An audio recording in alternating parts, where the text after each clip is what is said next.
Guys, welcome back to another vlog. It is currently the 25th of March and it is day 12 of Summer Shred and photoshoot prep. So it's been going well so far. In today's vlog, I'm going to take you through one of my go-to meals so far on this dieting phase. A high volume meal, but it's also very, very nice. So I'm going to take you through that soon. I'm also going to take you through one of my workouts that I did this week and to show you what that kind of would look like. And I'm just going to do a voiceover and talk you through the workout and the type of training you should be kind of doing when you're in like an aggressive cut when you're trying to maintain your muscle. As well as that, I'm also going to talk through weight in the scales. It's a big one and it's one that kind of gets people a lot. So I'm going to talk through how my weight's going so far and also what you need to expect from your weight when you're on a cutting phase as well. So sit back, relax, enjoy the vlog, and again, if you could give me a thumbs up and if you could subscribe to the page, that would be deadly.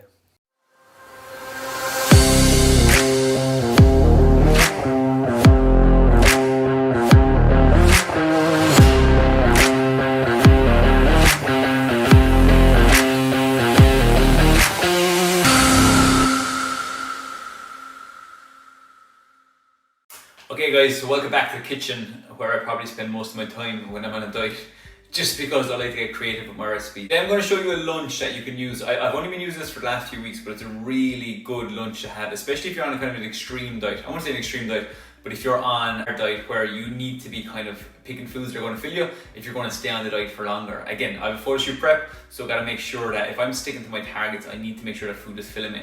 So this meal ticks all the boxes because first of all, it's very nice, which is obviously important. You want to enjoy your food. You don't want to be just forcing food down you for the sake of it. It's also high in protein, high in volume, and it's not a whole pile of calories. I'm just going to show you how to throw it together, and it's one that anyone can make. It's pretty easy to make it. It's a nice lunch option.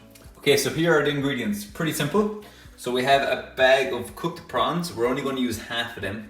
We have 2 eggs. We're going to hard boil them. We've about half an onion, quarter of an onion. We have some chopped lettuce. Again, you can just buy a head of lettuce if you want to chop it up yourself, whatever works. And then we have lighter than light mayo and some French's mustard. So that's our kind of low calorie topping to put on top of this meal. If you haven't figured this one out already, we're going to be having a prawn egg mayonnaise salad. So yeah, I'm going to take you through this step by step. Pretty easy. So the first thing we're going to do is add boiling water to a pot. Add our 2 eggs. We're going to let them hard boil for 10 to 15 minutes. While that's cooking, we're going to chop up our onion into small pieces. Next, I'm going to drain the prawns just in a drainer here. So they're already cooked. We don't have to cook them. We're just going to drain them out. So just get rid of any excess water inside them.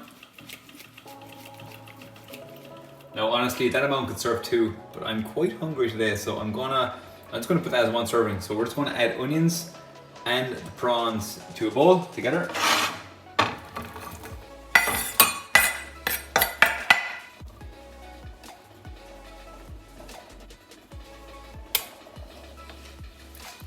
So I'm just going to mix that around, get it all mixed up. Once you're happy that the eggs are hard boiled, you're just going to take them out. You're just going to add them to a plate. So what we're going to do now is empty out the boiling water and we're going to fill the pan with cold water. Just rinse it out once or twice to make sure that the pan is cool. Add the eggs back into the cold water just to let it cool. So while the eggs are cooling, we're going to add about 60 to 70 grams of lighter than light mayo to a bowl. I'm going to go for, let's go 70 grams. And then we're going to add about 5 to 10 mils of French's mustard. Depends on how strong you want it. So I'm just going to add in about 5 grams. Mix all that up.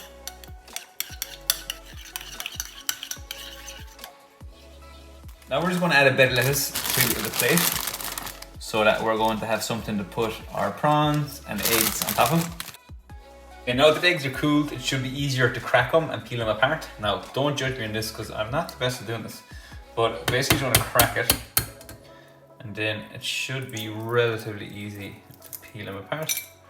Ooh, this looks better.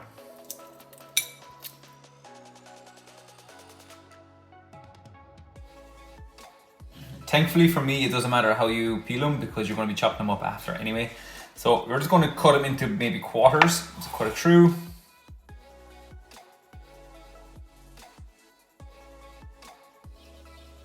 Okay, so now we just plate everything up. Like I said, you could probably use half this amount of prawns if you wanted to, but I'm going full hog today. Then we're just going to place our eggs around the dish, whatever you want. We're just going to add our sauce just on top, across it, whatever way you want to do it. You can just add whatever seasoning you want. So I'm just going to add some smoked paprika, as well as some garlic, because I add garlic to everything. And then just maybe a small bit of salt as well. Full bag of prawns, I'm not sure, I'll put the macros on screen, but I think it's just roughly over 400 calories, even with the full bag of prawns. So you can see the amount of volume you get inside that meal. Obviously it's very nice as well. And you can play around with it, add some extra stuff if you want to, but I kind of like it like this. And like I said, high protein, low calories, and very filling.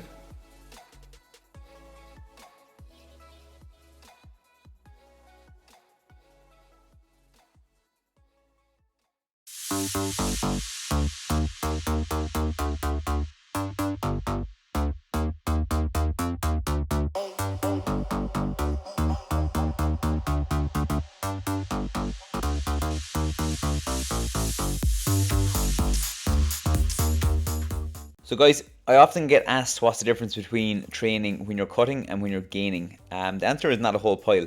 When you're cutting and you're especially aggressive cut, you want to make sure that your training is on point because you're at risk of muscle loss. So what we must do is basically keep pushing it in the gym. You're obviously not going to PB, or you're not going to get as strong over time when you're in a cutting phase, just because you haven't got the calories coming into the system, and you're not going to have as much energy doing the sessions, but you still want to push it. So volume is going to stay roughly the same, especially at the start. You mightn't push the volume as high just because it's a little bit easier to maintain than it is to gain. So basically what you want to do is just train roughly the same as you were maybe in week 1 or 2 of a gaining phase. So what I'm doing is basically 6 days a week, similar split, push pull legs, push pull legs. Same thing, I've changed up a few exercises just to keep them fresh, but I'm basically working each muscle group out at least twice a week as well. As you can see here, we're doing a push day. Started off with some Smith machine bench press. Smith machine just a little bit different than our normal bench press, just to give us a small bit of variation. Then we went on to some low to high cable flies, one armed. Again, a nice kind of different variation to the normal ones. We actually ended up with this one, we ended up doing like a 2-armed one at the end. So we did single armed and then we did 2-armed at the end, just because it's a little bit better for time efficiency instead of doing 1 arm all the time. And then we went on to some GM presses. GM presses are kind of like skull crushers, but they're just a little bit different because you're getting a bit more of chest involved as well as you're going lower to the chest as opposed to the forehead. So it's a little bit different, but it's a big tricep exercise. Small bit hard on the elbows sometimes, but it's a nice exercise to build the triceps.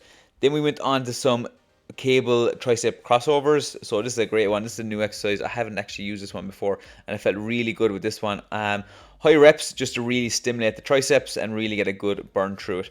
So then the last thing we finished off with was with some lateral raises on the bench. You see, we're using the bench just because it stops our momentum, and we have to go with a lighter weight, but basically you get a little bit more of a stimulus on the outside of the shoulders because you're not swinging the dumbbells as much. So this is basically our workout, guys. Hope you enjoyed it. I'm going to show you a physique update next.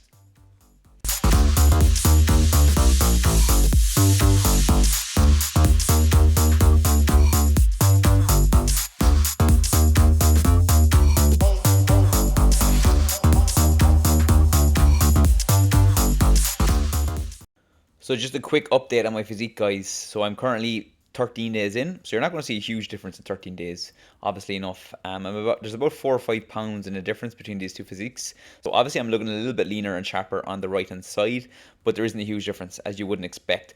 But saying that, this is why the patience is really important. You have to trust the process as you go through it. Expect that you're going to get leaner, but it's not until a few weeks or even months down the line that you're really going to start to see differences. But I'm just going to keep the course, keep going as I am, because things have been going well and I'm definitely feeling leaner already.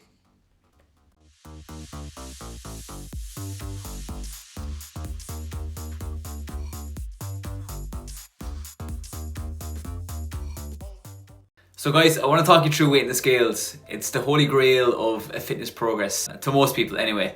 Weighing the scales is an interesting one because it can affect so many people's progress indirectly because of mood and because of how it affects their day-to-day actions, because of what they see on the scales in the given morning. What I'm going to show you is I've been pretty much on it. Like every one of my days has been very, very consistent. So it's been same calories, similar types of foods, similar types of timing of food, right? So I couldn't have got everything much better, to be honest. I weighed in the same time every morning. There shouldn't have been reason for too many fluctuations. Even with all them consistencies, you can still see on my weight that I took down every day that the weight is going up and down. Now it is basically trending in the direction I wanted to go, which is great, but you can see on any given day it can go down, it can go back up, just vary around. As a man as well, my weight is less likely to fluctuate compared to like a woman who has to include like the menstrual cycle and stuff as well, which will definitely like affect weight on the scales on a given day. So you can see here as I'm taking my weight each day, I'm not worried about a given day. And for any reason my weight could be up and down on a given day.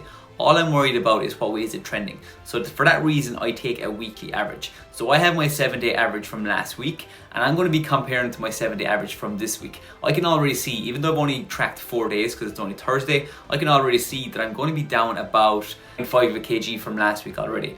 Last week's down about 0.75 kg from the week before I started the diet, so I'm trending in the right direction. So what you want to do is check for weekly averages, take roughly 4 to 7 days of the week, so track your weight in the morning first thing, after you get out of bed, after you go to the toilet, try to keep it as consistent as you can. Take your weight down, write it down and get the weekly average. By getting the weekly average, you're going to be a lot more accurate than you otherwise might be. If you take your weight at different times of the day, for many different reasons, your weight could be up or down. You have different clothes on, if you're after having a meal, if you're hydrated, dehydrated, these different things are going to affect the weight in the scales, and it's going to have nothing to do with your body fat levels. Remember, all we're concerned about is our body fat levels and how that is dropping over time. Guys, thanks for watching another vlog. Week 2 in the books. Feeling pretty good. Hopefully over the next few weeks now we'll start to see more and more progress and we'll start to get leaner and leaner. Just one thing to remember as well on the physique is that your body fat comes off everywhere. It doesn't just come off the one area. We always look to our abdomen. It's always our lower abdomen and our love handles that we want to come off first. But you got to remember that